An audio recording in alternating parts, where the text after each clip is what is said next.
اللہ تعالیٰ بندوں کو آزماتا ہے، پرکھ کرتا ہے، امتحان لیتا ہے، طرح طرح کی نعمتوں سے اسے مالا مال کرتا ہے، کاروبار وسیع ہو جاتا ہے، اس کے لیے دولت کے انبار لگ جاتے ہیں، دنیاوی مال و اسباب اس کے لیے جمع ہو جاتا ہے،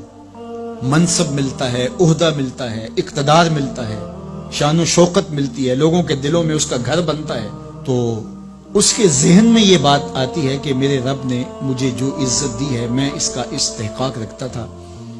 اور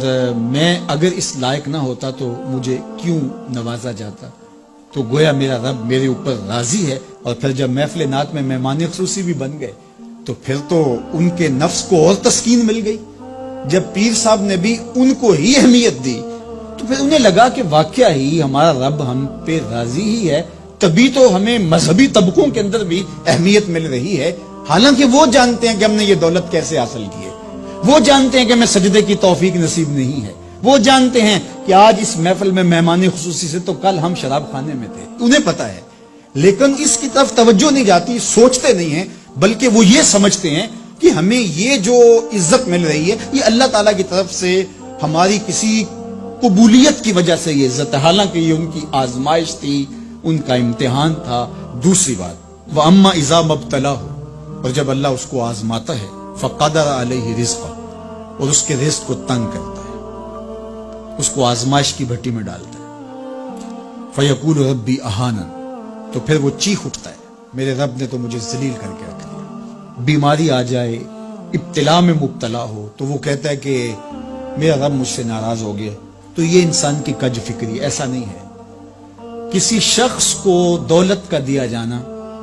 یہ اللہ کی رضا کی دلیل نہیں ہے، اور کسی شخص کو غربت کے امتحان میں ڈالا جانا یہ اللہ کی ناراضگی کی دلیل نہیں ہے۔ حضرت امام رازی نے لکھا ہے کہ مکے سے لے کر طائف تک 70 ایسے نبیوں کی قبریں ہیں جن کی وفات صرف بھوک کی وجہ سے ہوئی، تکلیفوں میں، آزمائشوں میں، امتحانوں میں، ابتلاؤں میں اس کے بندے رہے ہیں۔ میرے اور آپ کے آقا و مولا حضور ختمی المرتبت کے گھر میں کبھی برابر چولہا نہیں جلتا تھا، کبھی کھانے کے لیے کچھ میسر نہیں ہوتا تھا، پانی پی کے اور کھجور کھا کے گزارا ہوتا تھا، تو یہ تو کوئی دلیل نہیں ہے۔ اللہ کی رضا کی دلیل کیا ہے؟ نیکی کی توفیق مل جانا، اور اللہ کی ناراضگی کی دلیل کیا ہے؟ کسی شخص کا گناہ پہ دلیر ہو جانا۔ کوئی بندہ گناہ پہ دلیر ہے اور معصیت، نافرمانیاں، اللہ کے حکموں کو توڑنا اس کا مزاج ہے، تو سمجھو اللہ اس سے ناراض ہے۔ اور اگر کسی کو اللہ نے سجدے کی توفیق دی ہے، کسی کو اللہ نے اپنے راستے میں خلوص کے ساتھ خرچ کرنے کی توفیقات عطا کی ہے، حلال حرام کی تمیز اس کو عطا کر دی گئی ہے، تو پھر سمجھ لو کہ اللہ اس پہ راضی ہے۔ باقی رہی بات کہ کسی کو دولت کا زیادہ دیا جانا، کسی کو کم دیا جانا، تو یہ آزمائش ہے۔ اب جو اہل ایمان ہیں، اللہ کے بندے ہیں، وہ کیا کرتے ہیں؟ جب دولت زیادہ ملتی ہے، اقتدار ملتا ہے، منصب ملتا ہے، تو بس اللہ کے شکر کے دائرے میں آ جاتے ہیں، اور جب مصیبت آتی ہے، تکلیف آتی ہے، اذیتوں میں مبتلا ہوتے ہیں، تو پھر وہ یہ نہیں کہتے کہ ہمارے رب نے ہمیں ذلیل کر دیا، بلکہ وہ اس پہ صبر کرتے ہیں اور اللہ کے حضور دعائیں کرتے ہیں، التجائیں کرتے ہیں کہ مالک تو نے جو جس آزمائش میں ڈالا ہمیں پورا اترنے کی توفیق نصیب فرما، ہماری سفید پوشی کا بھرم نہ ٹوٹے،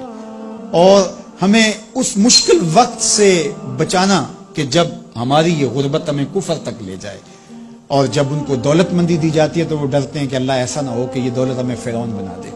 یہ دولت ہمیں نمرود بنا دے، ہمارے اندر بخل پیدا ہو، تکبر پیدا ہو، ہمارے اندر غرور پیدا ہو، تو وہ اس حالت کے اندر اللہ تعالیٰ کا شکر یا دوسری حالت میں اللہ کے حضور صبر کی توفیق مانگتے ہیں اور صبر کے ساتھ اپنی زندگی گزارتے ہیں۔